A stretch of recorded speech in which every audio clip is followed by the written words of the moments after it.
My name is David Otieno. I'm a smallholder farmer from Kenya and a member of the Kenyan Peasants League, which is a social movement of smallholder food producers and consumers operating in 5 counties in Kenya.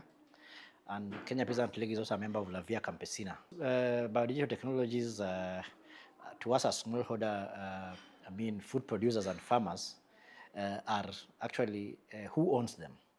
And you find that some of these biodigital tools that are being brought are there to mine data.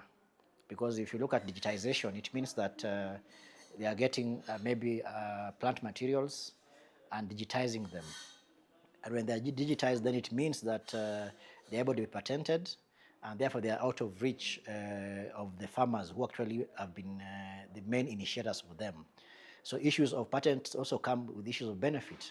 So you find that when farmer materials are taken, they are digitized, and then they are put in a database where they can be accessed and sold for profit. So issues of access and benefit sharing comes in. And how is that farmer who was actually the originator of this benefiting? So to us as smallholder farmers, these tools are exclusive and they are not actually friendly to the farmers, and instead they are there to exploit and perhaps to come back and sell the same technologies or data to farmers at, for profit. Yet these are the same farmers who actually initiated them. Then secondly, some of these digital tools, if you look at the legal frameworks globally, we have got 2 main frameworks, like the Seed Treaty, and we also have the CBD and its Nagoya Protocol. And if you look at the definition of plant materials in those 2 treaties, more or less they are talking about physical genetic materials, what you can be able to see. And therefore, if we are bringing issue of digital tools, or like what we are now calling the DSI, digital sequencing, innovations, you realize that the farmers, the farmers are not protected because the physical material that we have been talking about are actually, we have frameworks to be able to protect the farmers. But with these new digital tools, then there are no strong frameworks to protect the farmers from being exploited by these technologies. Because you find that some of these digital tools or digital technologies require electricity, for example. And you find that in the rural Africa, like in Kenya where I come from, there are areas that don't have electricity. They require internet. And therefore, these tools are therefore out of reach. So the inequality here is in the sense that accessing these tools themselves are skewed towards large-scale farmers who have got maybe the resources to be able to domesticate some of these tools. So that's the first inequality. The second inequality is in access. And you find that accessing these tools, which most of them are patented, then it means that you must pay some royalties. And the farmers, as you know, maybe don't have money to do that. And the other form of inequality that is being deepened is in the sense that they are trying to remove the farmers from their usual way of life. Because peasant agroecology is basically using the peasant way of life to produce food. And when we are removing the farmers from their peasant way of producing life to a new system that is new to them, then that inequality actually is deepened more. So the deepening of inequality here is in the sense we actually being treated as sources of data. And once the data is mined from the farmers and the food producers, then the farmers cannot access them. So that inequality in terms of access, in terms of developing these tools in the first place, because the farmers are not involved in developing these tools.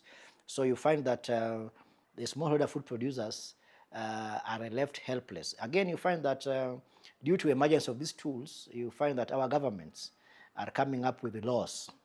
And these laws tend to be skewed towards the multinational companies that are developing and the corporates that are developing these tools. So they are given more attention in terms of even accessing government resources. You look at the policies in Kenya, for example, you find that most of the county governments are now starting to amend the laws, even the national government amend the laws to accommodate this. Yet the farmers have been there for all along.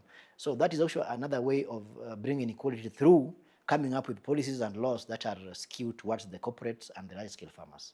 First of all, we need to support development of our own innovations. And farmers have innovations. And of course, if you look at innovations, we have got technical innovation, digital innovation, social innovation, and institutional innovations.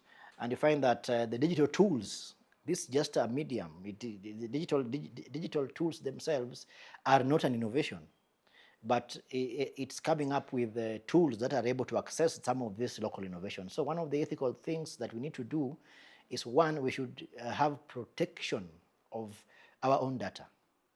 Our government should come up with policies to protect mining and exploitation of farmers through getting their data. And two, we have got ethical issues. For example, you find that, look at issues like GMOs, for example, or gene drives, for example, and you will find that some of the techniques that are being used here, like in synthetic biology, where you find that they are promoting actually unconventional or unethical forms of production. So what we need is to have safeguards that are protecting the smallholder food producers to be able to exploit and use their own technologies. And maybe we also need to see how are we able to develop our own digital tools that are able to, to support our own local innovations in terms of technical innovations, social innovations, and other forms of innovation that farmers are having within their own communities and households.